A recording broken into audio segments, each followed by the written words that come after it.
Iriya no Sora UFO no Natsu superficially is no different than most school slice-of-life anime. It's got the precious, big-hearted, emotionally sensitive school kids and their cathartic yet comically mundane activities. However, what sets the anime apart from your run-of-the-mill slice-of-life anime is that it plays out like a dramatic sci-fi mystery. The story begins when the mysterious new girl joins Asaba's class. While others are introducing themselves, her eyes are locked on Asaba as if she knows him. Although Asaba thinks he's never seen her before, he's wrong. As it turns out, earlier that episode they met at the pool, but Asaba can't remember because the military brainwashed him. Since he can't remember, he goes on about his day until an emergency drill. Then, instead of joining the ranks of other kids kneeling in the hallway, Iriya whisks Asaba away to a secret military bunker, hands him a gun, and tells them that everyone else is going to die because they've been in a secret war since the 40s. Well, it's not that much of a secret, but nobody cares because they're not expected to fight in it, so they see things like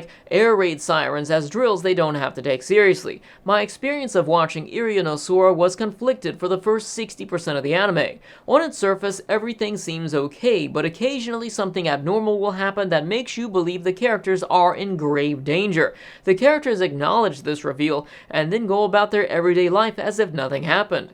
I know the mystery elements are supposed to build suspense, and the slice-of-life elements are supposed to be calming, heartwarming, and comical with the added romance aspect of Asaba and Iriya. However, all I could feel was frustration. I couldn't enjoy one for the presence of the other, and I felt this way until the last two episodes when everything was revealed. It's sad because the individual elements are pretty good if I could experience them in a bubble. Iriya has these spherical implants on her wrist and randomly gets nosebleeds and passes out. There's always a heavy military presence following her and the mystery about the secret war. As for its slice-of-life elements, they should have been pretty relaxing and funny. My favorite scene was when Iriya and Ahiko went out to eat and Ahiko's jealousy takes over, challenging Iriya to an insane eating competition. In terms of its romance, I wanted to enjoy it, but I couldn't because Iriya violently getting sick, the military hot on her tail, or one scene where she gets violently attacked. Just about everything in this anime is jarring or uncomfortable and not in a good way.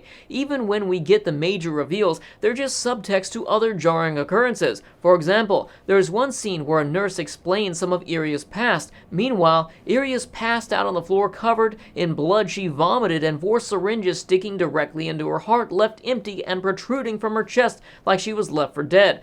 Other times they try to give us a brief bit of exposition, but that too is just subtext to another character's severe mental breakdown. I don't even know what the specific problem is. Is it too short? Was it poorly planned, or was it a problem with its source material too? All I know is that visually it's a nice looking anime and features some heartwarming and bizarre moments, but the plot developed in a way that I could barely enjoy either. Iriya no Sora was adapted from a 4-volume light novel. I read a few chapters and it seemed to detail the war from earlier on, so maybe that changed a few things. All I know is that I give Iriya no Sora a 6.5 out of 10. It is definitely enjoyable for the right person, but you'd have to do some mental and emotional gymnastics to get most of it.